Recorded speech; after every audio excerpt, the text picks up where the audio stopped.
तो स्वागत है आप सभी का ज्ञान एक्सप्रेस 24 के डे 2 टारगेट सीरीज में। वीडियो को लाइक कर देना और चैनल को सब्सक्राइब कर देना। अगर आप न्यू हो तो आपको नहीं पता टारगेट कहाँ मिलता है, तो वो टारगेट इंस्टाग्राम और यूट्यूब दोनों जगह मिलता है।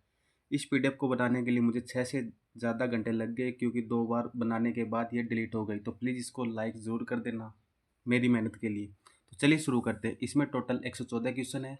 आप कमेंट करके जरूर लास्ट में ये बताना कि आपके कितने क्वेश्चन सही हुए। तो चलिए शुरू करते हैं। पहले शुरुआत करते हैं स्टैटिक जीके से। स्टैटिक जीके में पहला क्वेश्चन है, भारत की पहली रामसर साइट कौन सी थी? Option A Keoladeo, option B Chilika झील, ऑप्शन सी लोकटक झील, ऑप्शन डी वुल्लर झील। तो भारत की पहली रामसर साइट वो चिल्का झील है। प्रश्न नंबर 2, भारत ने रामसर संधि पर हस्ताक्षर कब किए थे? Option A 1980, option B 1981, option C 1982, option D 1983। तो भारत ने रामसर संधि पर हस्ताक्षर 1982 में किए थे। प्रश्न नंबर 3, केवलादेव राष्ट्रीय उद्यान किस राज्य में स्थित है? Option A Madhya Pradesh, option B Uttar Pradesh, option C Rajasthan, option D Gujarat. तो केवलादेव राष्ट्रीय उद्यान वो राजस्थान राज्य में स्थित है। और केवलादेव राष्ट्रीय उद्यान है वो भारत की जो रामसर स्थल है वो चिल्का के साथ 1981 में लिस्ट हुआ था। तो 1981 में 2 साइट लिस्ट हुई थी, एक तो केवलादेव और चिल्का रामसर स्थल। प्रश्न नंबर 4, चिल्का झील किस राज्य में स्थित है? चिल्का झील आप सभी को पता है वो ओडिशा राज्य में स्थित है और भारत की पहली रामसर साइट भी 1981 में लिस्ट हुई थी। प्रश्न नंबर 5, चिल्का झील व केवलादेव को रामसर साइट कब घोषित किया गया था? Option A 1980, option B 1981, option C 2001, option D 2008। तो चिल्का झील व केवलादेव को रामसर साइट घोषित किया था 1981 में और भारत ने रामसर संधि पर हस्ताक्षर किए थे 1982 में। सरसई नावर झील किस राज्य में है? Option A Uttar Pradesh, option B Bihar, option C Rajasthan, option D Madhya Pradesh. तो सरसरी नावर झील वो उत्तर प्रदेश राज्य में स्थित है। बखीरा पक्षी विहार कहाँ स्थित है? Option A Uttarakhand, option B Uttar Pradesh, option C Bihar, option D Jharkhand.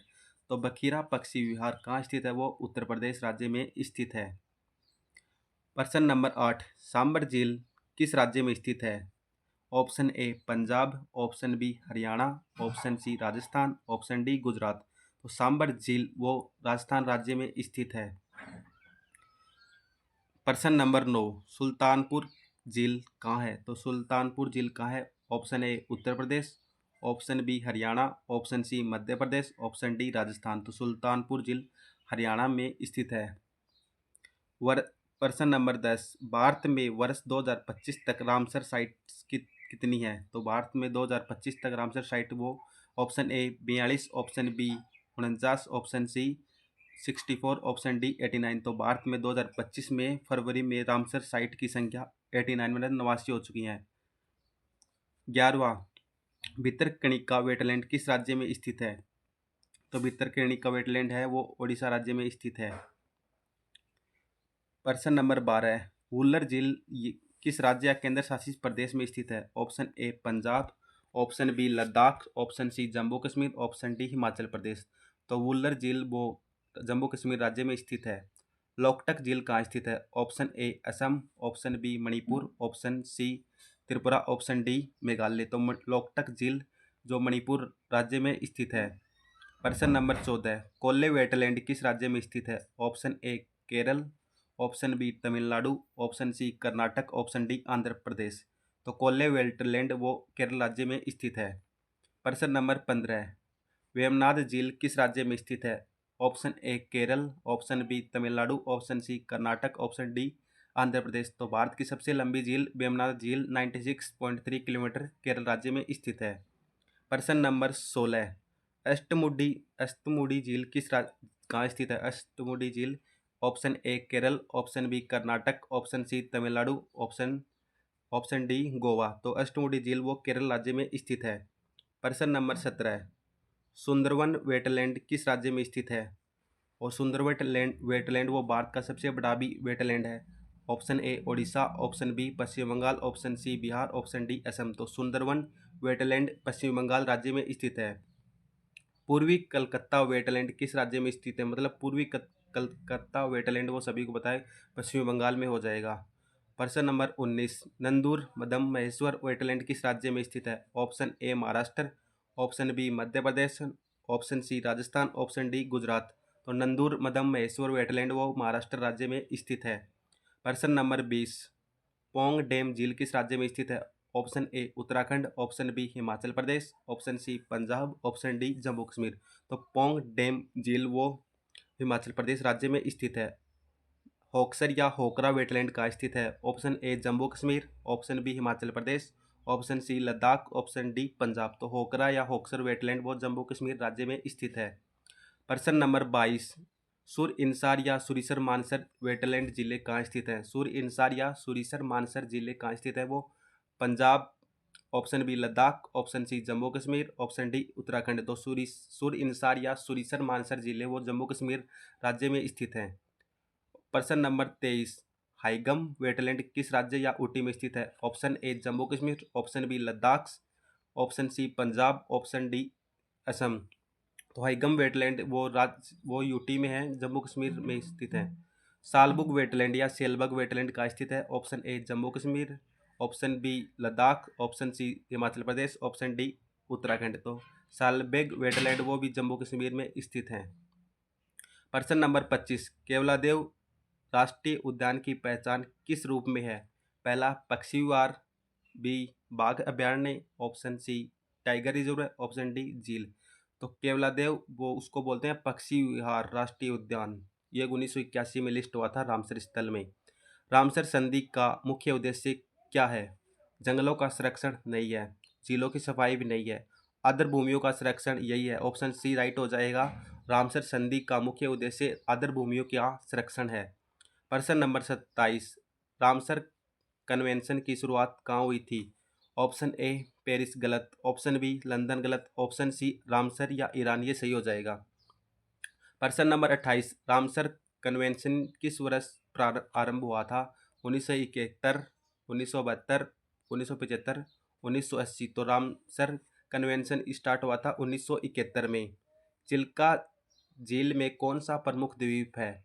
Option A Satpada, option B Kalijai, option C Nagarjun, option D Rampada. तो चिल्का झील में प्रमुख द्वीप उसका नाम है कालीजई। प्रश्न नंबर 30, चिल्का झील का जल किस प्रकार का है? चिल्का झील का जल। और प्रश्न नंबर 30, चिल्का झील का जल किस प्रकार का है? ऑप्शन ए मीठा, ऑप्शन बी खारा, ऑप्शन सी मिश्रित, ऑप्शन डी खारा मीठा। तो चिल्का झील का जल वो खारा मीठा है। प्रश्न नंबर 31, सुंदरवन वेटलैंड किस नदी के डेल्टा हैं? Option A Ganga, option B Brahmaputra, option C Yamuna, option D Narmada. तो सुंदरवन वेटलैंड किस नदी के डेल्टा है? वो गंगा नदी के डेल्टा हैं। प्रश्न नंबर 32, किस रामसर स्थल को फ्लोटिंग नेशनल पार्क कहा जाता है? Option A Keoladeo, option B Wular झील, ऑप्शन सी लोकटक झील, ऑप्शन डी चिल्का झील। तो लोकटक झील को फ्लोटिंग नेशनल पार्क कहा जाता है क्योंकि यहाँ पर तैरती हुई फोमडिस पाई जाती है। केबुल लामजाओ नेशनल पार्क है यहाँ पे। प्रश्न नंबर 33, किस वेटलैंड में शेल्यूडर हिरन पाया जाता है? ऑप्शन ए लोकटक झील, option B Keoladeo, option C Chilika झील, ऑप्शन डी सुंदरवन। तो किस वेटलैंड में शेल्यूडर हिरन पाया जाता है? वो पाया जाता है लोकटक झील में। प्रश्न नंबर 34, किस राज्य में नंदूर मदम महेश्वर वेटलैंड है? तो ये पहले भी क्वेश्चन कर चुके हैं। इसका राइट आंसर हो जाएगा option B Maharashtra, Nandur मदम Maheshwar. Ramsar site के रूप में घोषित स्थल कौन तय करता है? मतलब रामसर साइट कौन घोषित करता है? ऑप्शन ए भारत सरकार, ऑप्शन बी राज्य सरकार, option C UNESCO, option D Ramsar सचिवालय। तो रामसर साइट के रूप में घोषित करने वाला स्थल वो है रामसर सचिवालय। प्रश्न नंबर 36, किस राज्य में सबसे अधिक रामसर साइट्स हैं? ऑप्शन ए उत्तर प्रदेश, उत्तर प्रदेश में टोटल रामसर साइटों की संख्या है 10। Option B Punjab, option C Tamil Nadu, option D Kerala. तो इसमें इसको राइट कर लेना। इसका ये ऑप्शन सबसे ज़्यादा उत्तर प्रदेश में नहीं है, सबसे ज़्यादा है तमिलनाडु में। तमिलनाडु में अब संख्या हो गई है 20, पहले थी 18। कौन सी रामसर साइट दक्षिण भारत की प्रमुख रामसर साइट है? पहली Kolleru wetland, option B Keoladeo, option C Sarsai Nawar, option D Bakhira. तो कौन सी रामसर साइट दक्षिण भारत की प्रमुख साइट है? वो है कोल्ले वेटलैंड जो केरल राज्य से संबंधित है। प्रश्न नंबर 38, किस राज्य में वेम्बनाथ झील स्थित है? वो सभी को पता है, केरल राज्य में स्थित है, 96.3 किलोमीटर सबसे लंबी। प्रश्न नंबर 39, किस रामसर साइट को पक्षियों का स्वर्ग कहा जाता है? पक्षियों का स्वर्ग किस रामसर साइट को कहा जाता है? Option A Keoladeo, option B Sundarban, option C Loktak, option D Bakhira. तो ऑप्शन ए केवलादेव को पक्षियों का स्वर्ग कहा जाता है। सुंदरवन पश्चिमी बंगाल में स्थित है, मणिपुर, लोकटक और बखीरा यूपी में। किस रामसर साइट में डॉल्फिन पाई जाती हैं? पहली लोकटक झील में, दूसरी चिल्का में, तीसरी वुल्लर में और चौथी सुंदरवन में। तो रामसर साइट में डॉल्फिन पाई जाती है वो चिल्का झील उड़ीसा में पाई जाती है, लोकटक मणिपुर में है, वुल्लर जम्मू कश्मीर में, उसमें पश्चिम बंगाल में है। किस राज्य में कोले वेटलैंड स्थित है? कोले वेटलैंड सभी को पता है, जो दक्षिणतम है भारत की, वो केरल राज्य में स्थित है। प्रश्न नंबर 42, भारत की इकलौती मिश्रित रामसर साइट कौन सी है? ऑप्शन ए सुंदरवन इकलौती Ramsar site, option B Keoladeo, option C Loktak, option D Khajuraho. तो भारत की जो मिश्रित रामसर साइट है वो केवलादेव, वो जो 1981 में लिस्ट हुई थी। प्रश्न नंबर 43, रामसर साइट का संबंध किससे है? झीलों से है, नदियों से है, वनों से, आर्द्र भूमियों से। तो रामसर साइट का संबंध आर्द्र भूमियों से है। अब कंप्यूटर से स्टार्ट होते हैं प्रश्न। अगर आपको वीडियो पसंद आ रही, क्वेश्चन अच्छे लग रहे तो वीडियो को लाइक कर देना और चैनल को सब्सक्राइब कर देना, और अपने जो भी दिल्ली पुलिस के साथी तैयारी कर रहे हैं उनसे वीडियो जरूर शेयर करना। तो कंप्यूटर से स्टार्ट करते हैं। प्रश्न नंबर 43, ईमेल का पूरा नाम क्या है? Option A electric mail, option B electronic mail, option C engine mail, option D energy mail. तो ईमेल का पूरा नाम हो जाएगा इलेक्ट्रॉनिक मेल। प्रश्न नंबर 44, ईमेल भेजने के लिए किस सेवा का उपयोग किया जाता है? तो ईमेल भेजने के लिए एसएमटीपी का यूज किया जाता है, सिंपल मेल ट्रांसफर प्रोटोकॉल होता है ये, जो ईमेल भेजने के लिए उपयोग किया जाता है। प्रश्न नंबर 45, ईमेल प्राप्त करने के लिए किस प्रोटोकॉल का उपयोग किया जाता है? POP3, SMTP ये तो ईमेल सेंड करने के लिए होता है, FTP और DHCP ये कुछ नहीं होता। POP3 ये ईमेल प्राप्त करने के लिए प्रोटोकॉल यूज होता है।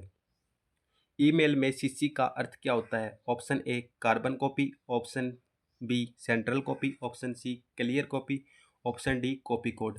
तो ईमेल में CC का अर्थ होता है कार्बन कॉपी, और एक होती है BCC, उसका मतलब होता है ब्लाइंड कार्बन कॉपी।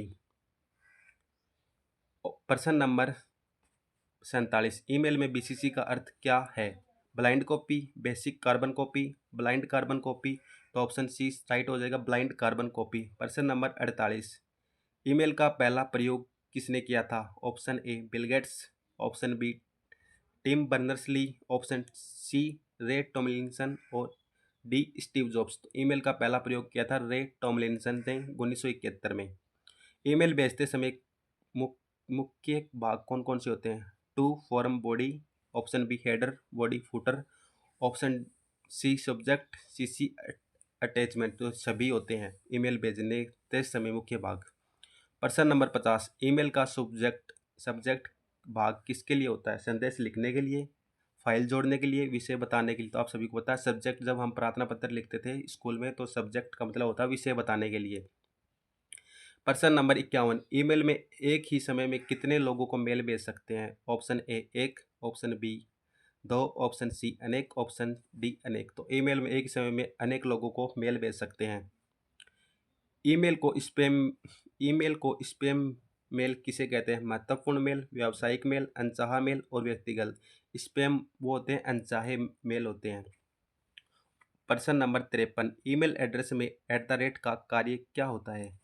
सर्वर नाम को दर्शाने के लिए, यूजर नाम को दर्शाने के लिए, ईमेल की शुरुआत करने के लिए, पासवर्ड जोड़ने के लिए। तो ईमेल एड्रेस में @ का कार्य होता है सर्वर नाम को दर्शाने के लिए। प्रश्न नंबर 54, ईमेल में ड्राफ्ट का क्या अर्थ है? भेजा गया मेल, नो। प्राप्त मेल, अधूरा मेल, डिलीट किया गया मेल। तो ईमेल में ड्राफ्ट का मेल होता है अधूरा, मतलब जिसको भेजा नहीं गया। प्रश्न नंबर 55, ईमेल में अटैचमेंट का प्रयोग क्यों किया जाता है? संदेश भेजने के लिए, विषय लिखने के लिए, ऑप्शन सी फाइल जोड़ने के लिए, ऑप्शन डी मेल को सेव करने के लिए। तो अटैचमेंट मतलब किसी को अटैच करना, तो इसका मतलब फाइल जोड़ने के लिए।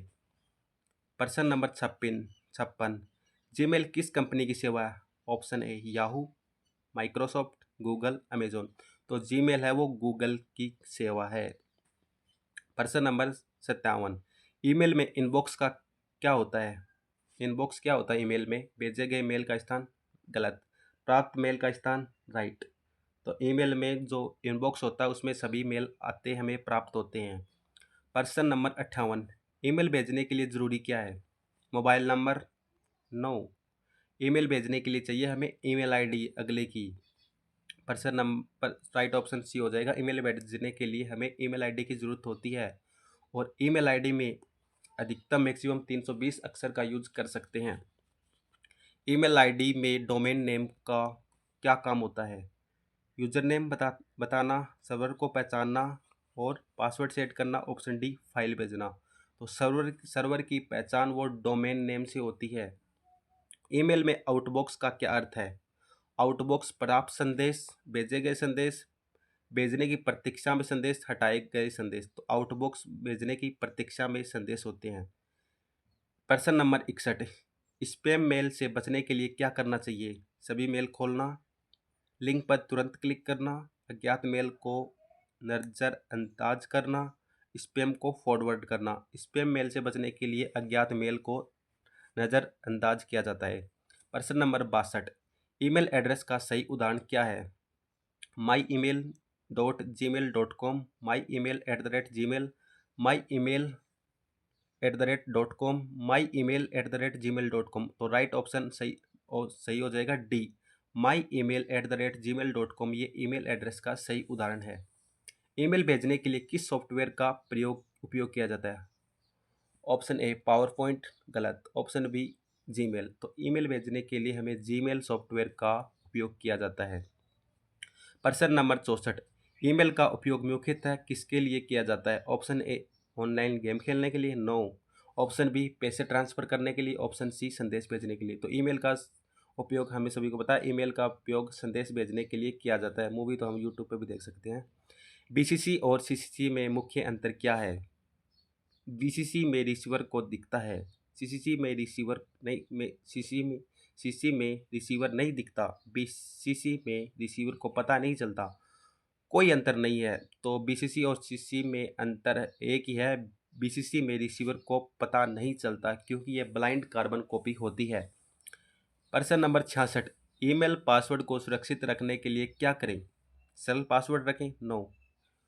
ऑप्शन बी सबको पासवर्ड बताएं, पासवर्ड बार बार बदलें, नोटपैड में लिख कर रखें। ईमेल पासवर्ड को सुरक्षित रखने के लिए एक ही है, पासवर्ड बार बार बदलें।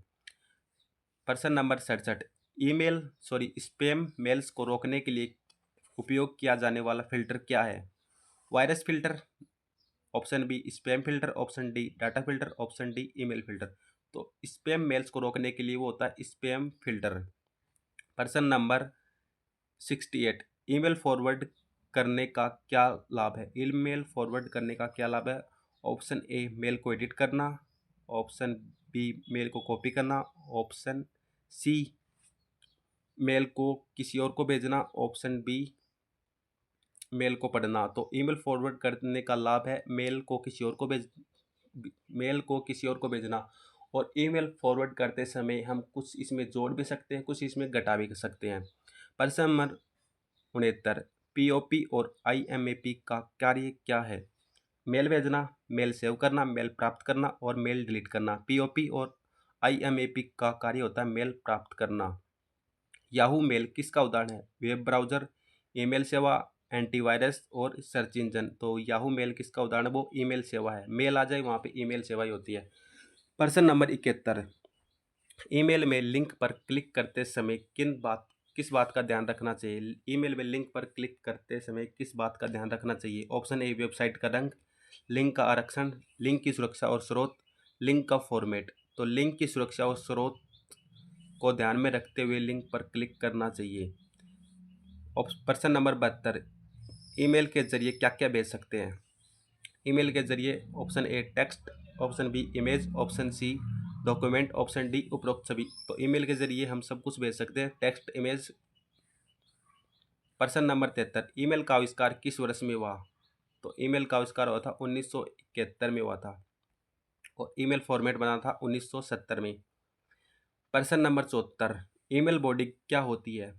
रिसीवर का काम, रिसीवर का नाम होती है, भेजने वाले का नाम, मुख्य संदेश, ईमेल का शीर्षक। तो ईमेल बॉडी होती है मुख्य संदेश। प्रश्न नंबर 75, ईमेल अटैचमेंट का अधिकतम साइज क्या होता है जीमेल में? तो ईमेल अटैचमेंट का अधिकतम साइज होता है 25 MB। प्रश्न नंबर 76, ईमेल सर्वर क्या करता है? ईमेल भेजता और प्राप्त करता है, गेम सेव करता है, वेब पेज बनाता है, ऑप्शन डी पासवर्ड बदलता है।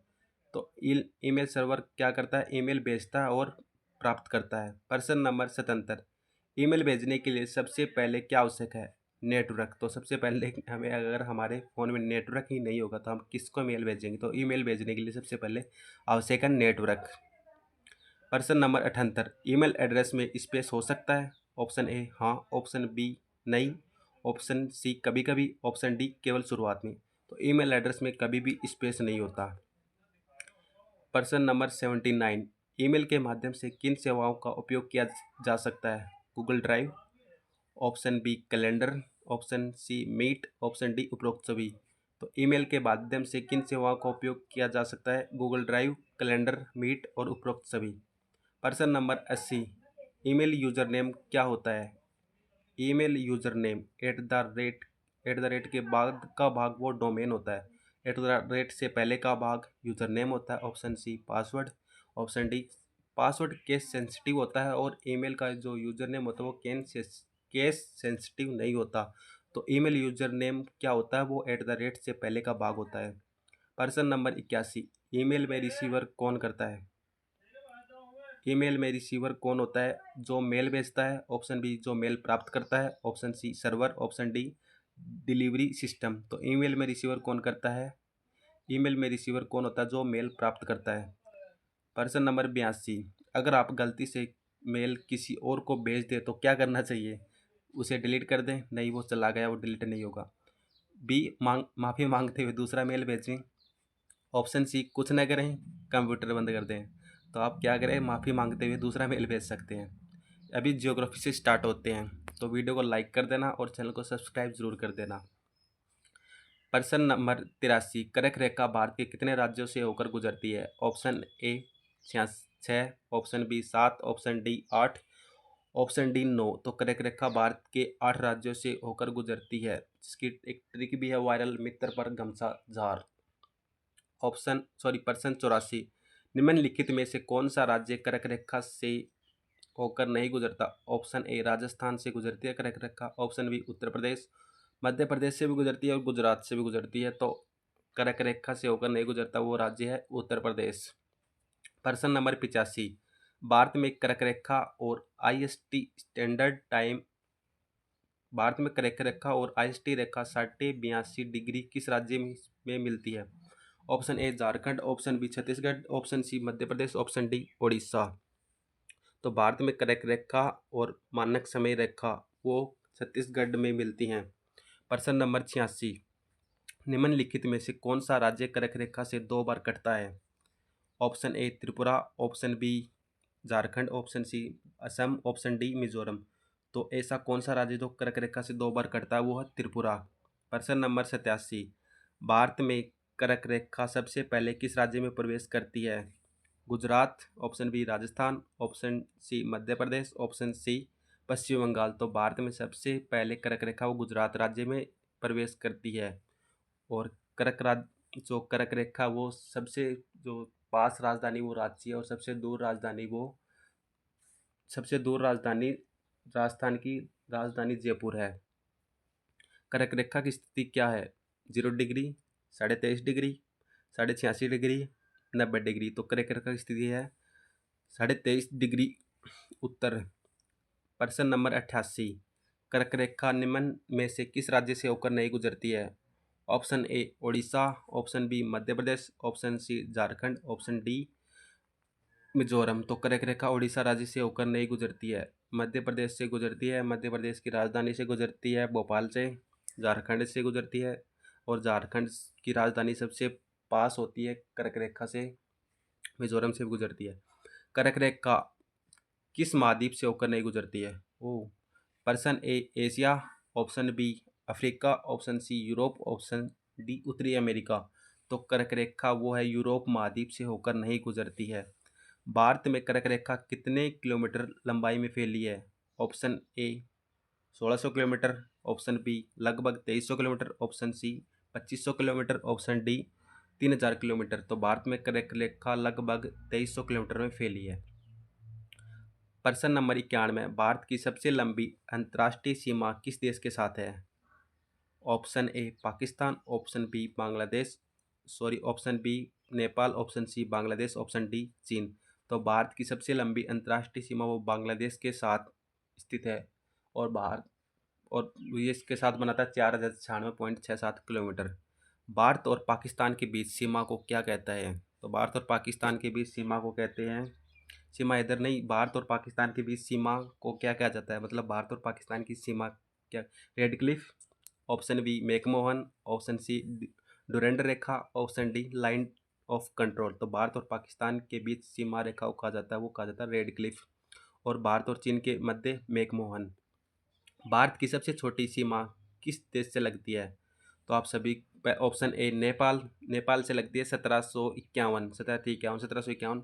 भूटान से लगती है 699। और option C Afghanistan, option D Sri Lanka, Sri Lanka से कुछ नहीं लगता। भारत की सबसे छोटी सीमा लगती है वो अफगानिस्तान से 106 किलोमीटर। भारत और श्रीलंका के बीच कौन सी जल डमरू मध्य है, मतलब कौन सी जल संधि है? वो मलक्का, ऑप्शन बी पाल्क जल डमरू मध्य, और ऑप्शन ए बास जल डमरू मध्य, ऑप्शन डी मन्नार जल डमरू मध्य। तो भारत और श्रीलंका के वो है पाक जल डमरू मध्य। प्रश्न नंबर 95, भारत के पूर्व में कौन सा देश स्थित है? पाकिस्तान, बांग्लादेश, अफगानिस्तान, श्रीलंका। तो भारत के पूर्व में है बांग्लादेश, श्रीलंका दक्षिण में है, अफगानिस्तान उत्तर एंड पश्चिम में है, और पाकिस्तान भी उत्तर एंड पश्चिम में है। अभी स्टार्ट होते हैं। एक प्रश्न और रह गया, कौन सा? ये वाला, हाँ, भारत के पूर्व में वाला हो ही गया। और एक आता है कौन सा देश भारत का दक्षिणी पड़ोसी देश है? Option A Sri Lanka, option B Myanmar, option C Nepal, option D Bhutan. Sri Lanka सबसे दक्षिणी है, म्यांमार पूर्व में आता है, नेपाल उत्तराखंड इस साइड में आता है, और भूटान भी उस साइड है। अब स्टार्ट होते हैं पॉलिटी से। पहला प्रश्न इसमें है, संविधान सभा की पहली बैठक कब हुई थी? 26 जनवरी 1950, ऑप्शन बी 26 नवंबर 1949, ऑप्शन सी 9 दिसंबर 1946, ऑप्शन डी 15 अगस्त 1947। तो संविधान सभा की पहली बैठक हुई थी 9 दिसंबर 1946। उसके अस्थायी अध्यक्ष थे डॉक्टर सच्चिदानंद सिन्हा। प्रश्न नंबर 98, संविधान सभा की पहली बैठक की अध्यक्षता किसने की थी? Option A doctor Rajendra Prasad, option B Sachchidananda Sinha. तो संविधान सभा की पहली बैठक की अध्यक्षता की थी सच्चिदानंद सिन्हा ने, और दूसरी बैठक की अध्यक्षता की थी डॉक्टर राजेंद्र प्रसाद ने, जो 11 दिसंबर 1946 को हुई थी। प्रश्न नंबर 99, संविधान सभा के स्थायी अध्यक्ष कौन थे? तो संविधान सभा के स्थायी अध्यक्ष option A doctor Rajendra Prasad, option B Sardar Patel, option C BN Rao, option D TT Krishnamachari. तो संविधान सभा के स्थायी अध्यक्ष थे वो डॉक्टर राजेंद्र प्रसाद थे। प्रश्न नंबर 100, उद्देश्य प्रस्ताव किसने प्रस्तुत किया था? ऑप्शन ए डॉक्टर अंबेडकर साहब ने, option B Rajendra Prasad, option C Jawaharlal Nehru, option D Subhash Chandra Bose. तो उद्देश्य प्रस्ताव वो जवाहरलाल नेहरू ने पेश किया था 13 दिसंबर 1946 में, जो संविधान सभा द्वारा 22 जनवरी 1947 को स्वीकार कर दिया गया था। उद्देश्य प्रस्ताव कब प्रस्तुत किया गया था? ऑप्शन ए 22 जनवरी 1947, ऑप्शन बी 9 दिसंबर 1946, ऑप्शन सी 26 नवंबर 1949, ऑप्शन डी 13 दिसंबर 1946। तो उद्देश्य प्रस्ताव प्रस्तुत हुआ था जवाहरलाल नेहरू द्वारा 13 दिसंबर 1946 को। उद्देश्य प्रस्ताव कब पारित हुआ था, मतलब कब स्वीकार हुआ था? ऑप्शन ए 15 अगस्त 1947, इस दिन तो देश आज़ाद हुआ था। 22 जनवरी 1947, उद्देश्य प्रस्ताव इस दिन ही पारित हुआ था, 22 जनवरी 1947 को संविधान सभा द्वारा प्रश्न नंबर 103, संविधान सभा में कुल कितने दिन बहस की थी? वो 114 दिन, ऑप्शन बी 284 दिन, ऑप्शन सी 200 दिन, ऑप्शन डी 299 दिन। तो संविधान सभा में कुल बहस चली थी 114 दिन और 284 लोगों ने जो साक्षर किए थे। प्रश्न नंबर 104, संविधान निर्माण के लिए कुल कितनी समितियां गठित की गई थी? Option A 13, option B 8, option C 22 और ऑप्शन सी 15। तो संविधान निर्माण के लिए कुल समितियों गठित की गई थी 22, जिसमें 13 मुख्य समितियां थी। मुख्य समितियों की संख्या कितनी थी? वो थी 13। मुख्य समितियों की संख्या थी वो 13 थी। इसमें करेक्शन कर लिया, मुख्य समितियों की संख्या 13 थी संविधान सभा में। प्रारूप समिति के अध्यक्ष कौन थे? Option A doctor Rajendra Prasad, option B Jawaharlal Nehru, option C doctor Ambedkar sahab, option D सच्चिदानंद सिन्हा। तो प्रारूप समिति के अध्यक्ष थे वो डॉक्टर अंबेडकर साहब थे। प्रश्न नंबर 107, संविधान का प्रारूप कब प्रस्तुत किया गया था? तो संविधान का प्रारूप कब प्रस्तुत किया गया था? ऑप्शन ए 26 नवंबर 1949, इस दिन तो संविधान बनकर तैयार हुआ था। ऑप्शन बी 4 नवंबर 1948, ऑप्शन सी 26 नवंबर 1950, इस दिन संविधान लागू हुआ था। और 24 जनवरी 1950 संविधान सभा की अंतिम बैठक हुई थी। तो संविधान का प्रारूप कब प्रस्तुत हुआ था? वो था 4 नवंबर 1948 में। प्रश्न नंबर 108, संविधान के कितने वाचन हुए थे? Option A 1, option B 2, option C 3, option D 4। तो संविधान के कुल वाचन हुए थे 3। प्रश्न नंबर 109, संविधान को कब अपनाया गया था? संविधान को अपनाया गया था 26 जनवरी 1950, ऑप्शन बी 15 अगस्त 1947, ऑप्शन सी 26 जनवरी 1950, ऑप्शन डी 26 नवंबर 1949। तो संविधान को अपनाया गया था 26 नवंबर 1949 को, लागू किया था 26 जनवरी 1950 को। प्रश्न नंबर 110, संविधान कब लागू हुआ था? संविधान लागू हुआ था 26 जनवरी 1950 को। प्रश्न नंबर 111, संविधान सभा में प्रारंभ में कितने सदस्य थे? Option A 299, option B 389, option C 311, option D 284। तो संविधान सभा के प्रारंभ में सदस्य थे 389 थे। प्रश्न नंबर 112, विभाजन के बाद कितने सदस्य संविधान सभा में रह गए थे? Option A 284, option B 250, option C 299, option D 311। तो विभाजन के बाद कितने सदस्य संविधान सभा में रह गए थे? वो 299 थे। संविधान सभा में कितनी महिलाएं थी? Option A 10, option B 12, option C 15, option D 18। तो संविधान सभा में महिलाओं की संख्या 15 थी। अब प्रश्न नंबर लास्ट 114, संविधान की उद्देशिका किस देश के संविधान से प्रेरित है? Option A Britain, option B America, option C France, option D Ireland. तो संविधान की उद्देशिका वो अमेरिका के संविधान से ली गई है। अगर आपको वीडियो पसंद आए तो वीडियो को लाइक कर देना, चैनल को सब्सक्राइब कर देना। चले मिलते हैं नेक्स्ट वीडियो में, तब तक के लिए जय हिंद जय भारत।